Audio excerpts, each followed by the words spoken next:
It's your boy Binkbetrim. I'm back with another video. Today we got, I think it's like the worst things Genghis Khan has ever did, right? So, here are the worst the thing most he did to his horrific enemies. things Let's get Genghis into Khan it. did to his enemies, ranked from bad to, oh my god, that is horrible. Number 8, offering his brother Bektir over a fish. So we all know Genghis You killed Khan your was bro over a brutal fish? warlord. We're making a list of his most horrific acts after all, but he didn't grow up as that big a deal. When he was 9, his father Yasuge was poisoned by a rival tribe, and Genghis, then known as Temujin, and his family How old was under he? Yasuge was poisoned, but he didn't grow up as that big a deal. When he was 9, He was 9 and seen his pops die. Seen his pops poisoned by the hops. So you know, as a kid, he had hatred, bro. Them niggas made Genghis Khan, bro. Them niggas are evil, bro. father Yasuge Them niggas really was some poisoned by a evil rival tribe, motherfuckers. and Genghis, then known as Temujin, Genghis? and his What the family hell? were abandoned by their tribe It's and Genghis? forced to figure out how to stay That was alive on their Genghis. own on the hardcore Mongolian steppe. Even though he was still just a kid, Genghis was out there hunting and foraging because now he had to provide for his family or they'd all starve. So this is what he does for years, and one day when he was 14, after a long day of fishing, he brings home some fish that he'd caught, and his half-brother Bektir just takes one and eats the whole damn thing all by himself. Like, what the hell, Bektir? This understandably Grimy-ass, pissed greedy off our boy nigga, Genghis, Bektir. and instead of conducting a constructive conversation based on the principles of nonviolent communication, he ended up deciding that it was better to simply shoot an arrow into his back instead. This led to the unfortunate consequence of his brother dying. Well, unfortunate for Bektir at least. Killing Bektir wasn't just a way to get back at him for not sharing food. It was also a way for little Temujin to establish himself as the dominant figure in the family. Bektir was kind of his mom's favorite. A little easier to be the favorite kid if there are less kids, I guess. That's Number crazy. 7. Killing people even after he died. What? So this list is not in chronological order. And What's that? Bro, what's that thing? What's that? Bro, hold on.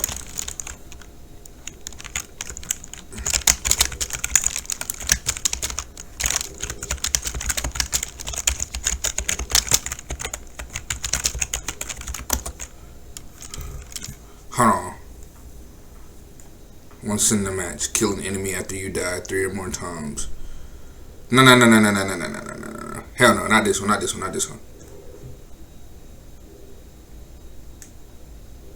It's Afterlife.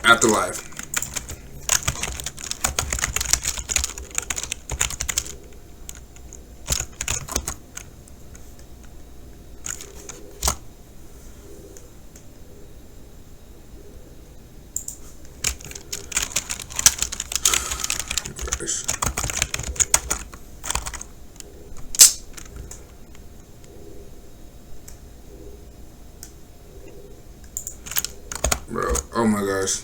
Come on.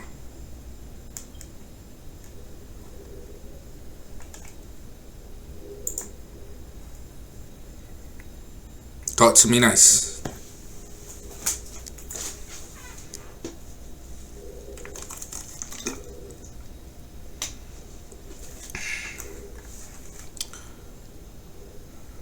That's bloodthirsty.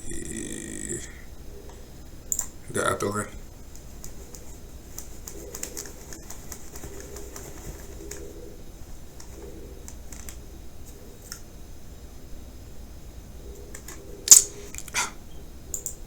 Anyway,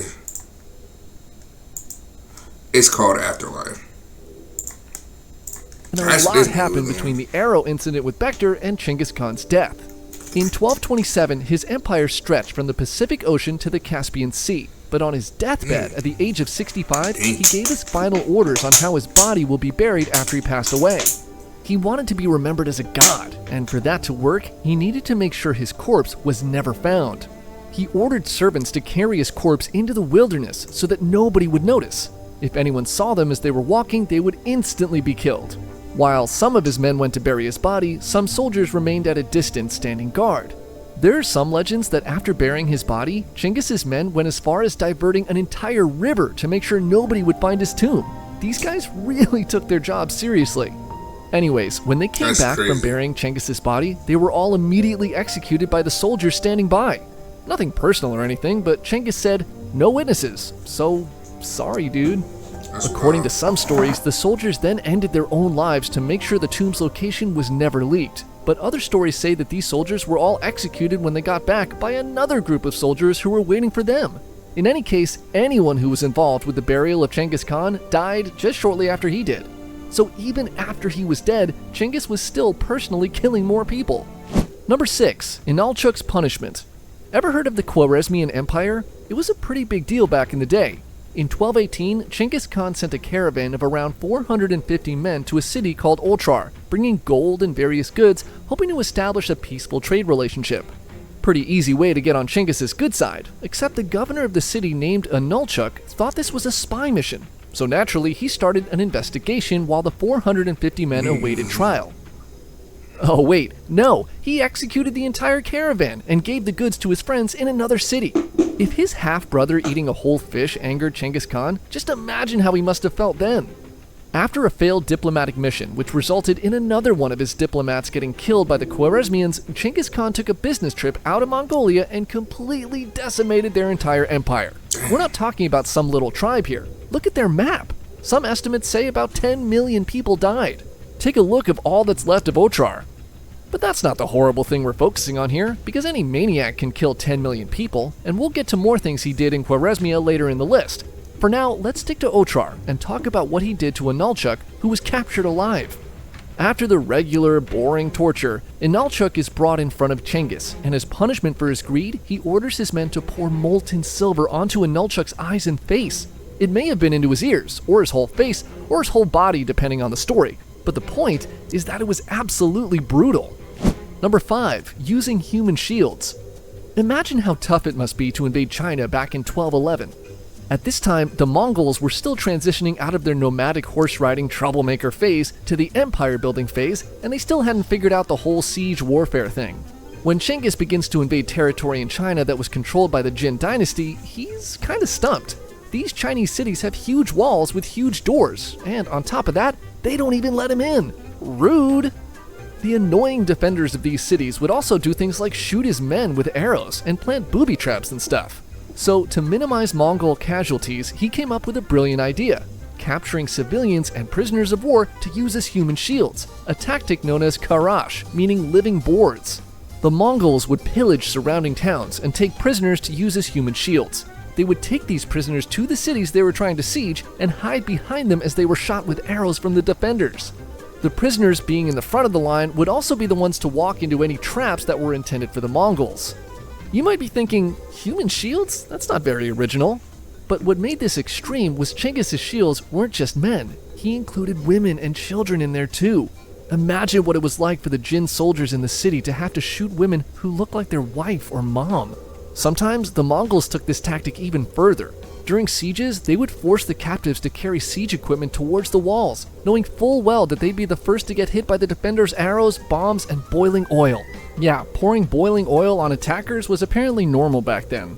And Genghis Khan didn't use this tactic just once. It became his calling card, showing he was willing to sacrifice anyone just to reach his goals. In fact, he was probably more than willing, he probably enjoyed it. Number 4, nobody tried to kill him Zhangdu. while he was on So the the rise Mongols of spend coming a up few more doing all years this trying to Mongolian figure out how to shit. get into these Chinese cities, and through this they get pretty good at it. By 1214, Genghis had destroyed a lot of Jin territory above the Yellow River and was sieging the capital city of Zhangdu, which is now modern-day Beijing. Genghis sends an ultimatum to the ruler of Zhangdu demanding treasure and for the Jin to become a tribute state of the Mongol Empire. The emperor accepts, and Genghis is like, cool, and he and his men begin their journey home. When Genghis leaves, the emperor and his generals make a break from Zhangdu and run away to Kaifeng to make it their new capital city. The idea was they could then rebuild a Jin army to defend against Genghis again in the future. Now this pisses Genghis off, and by now we all know nothing good happens when this guy gets mad. So in 1215, Genghis and his army are back in China, and his forces surround Zhangdu, cutting off food supplies and trampling crops, forcing surrender through starvation. A rescue mission with food and supplies is sent to Zhangdu by the emperor in Kaifeng, but is intercepted by the Mongols, and the people inside the city can do nothing but watch as the Mongols not only kill their rescuers, but also eat the food that was intended to save them. Days turn to months, and it gets so bad that the citizens of Zhangdu resort to cannibalism. Finally, the Mongols break through the city walls, and after months of being denied entry, they have lost any goodwill for the citizens of the city. When the Mongols storm in, they did what just Mongols slicing did niggas, and bro. killed tens of thousands of people and took anything of value they could, including people with skills they deemed useful. It's reported that 60,000 women unalived themselves, choosing death over being taken by the Mongols. The city was set on fire, and the Mongols were only said to have left when the smell of death became too much for even them to bear. And that was only number 4 on this list. Number 3, the destruction of Merv. So we're back in Khwarezmia, and by 1221, Genghis has already destroyed the cities of Ochar and Samarkand. His forces, led by one of his sons, Tathlui, is assigned with the sacking of the city of Merv. Merv was one of the most prosperous cities in Khwarezmia, and its population was huge, estimated to be somewhere between 500,000 and 1 million citizens. By the time Chengis's army rolled up on Merv, everyone there already had heard of the horrific stories of the other cities, so the men there are ready to fight for their lives. After a week of trying to hold their tears and act tough, the city surrendered to the Mongols, hoping for the best. The best still being most likely pretty bad, but at the time, surrendering usually meant sparing the lives of the citizens of a city.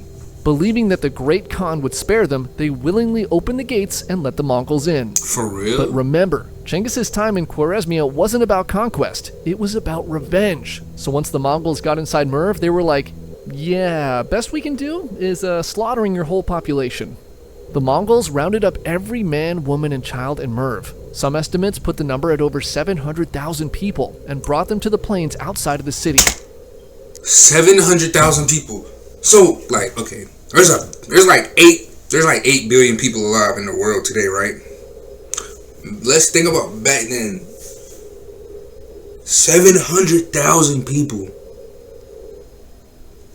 Think about the generations this nigga took off the map. He took off some evil niggas, future evil niggas, good niggas, future good niggas. He killed generations of generations. This is like thousands of years ago, right? Right? Let's look that up right quick. How long ago?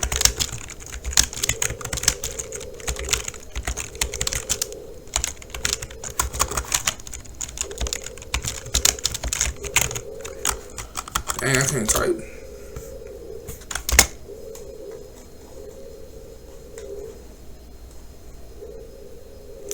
What the fuck is that?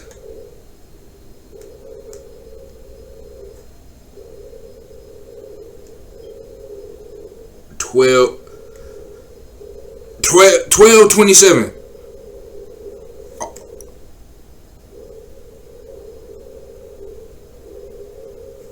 1227. Bro, so around that time,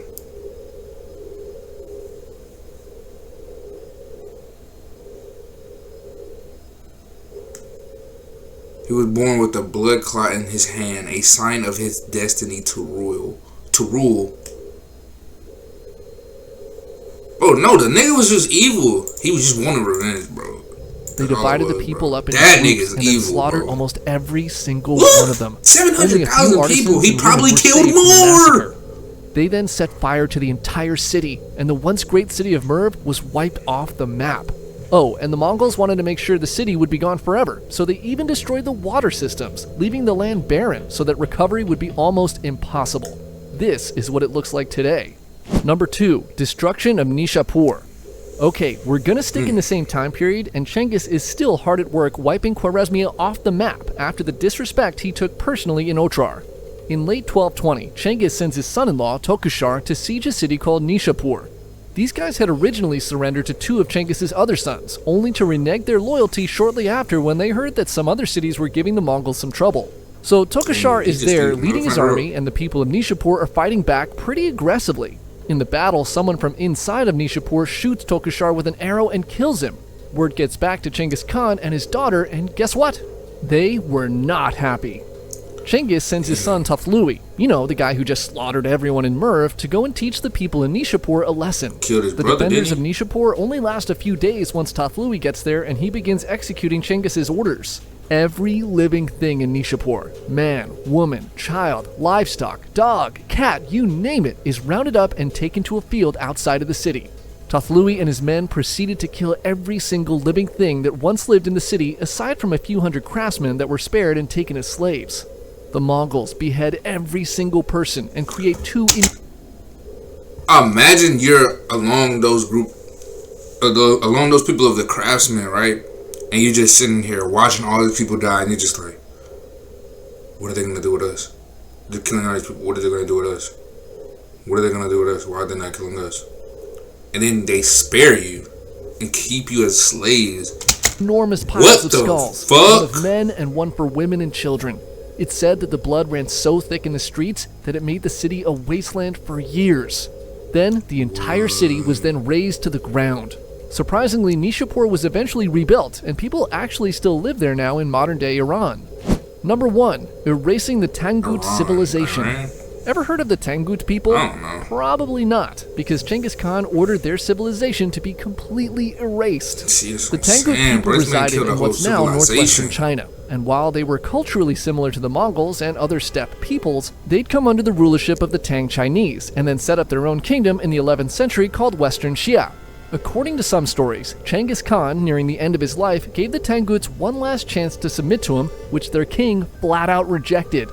He was old and frail, but not dead, so Genghis reacted in the same way he reacted throughout his life and led his army on one last mission to wipe the Tangut people from the history books. And so, in 1226, the Mongols began systematically wiping Tangut cities off the map. What year? 26, the Mongols began systematically wiping Tangut cities off the map. The Tangut king has lots of regrets and dies of fear as he sees the Mongols getting closer and closer. Things are going good, but in 1227, Genghis is ill. Lying on his deathbed, he says, "My thirst for blood was misguided, and I regret everything."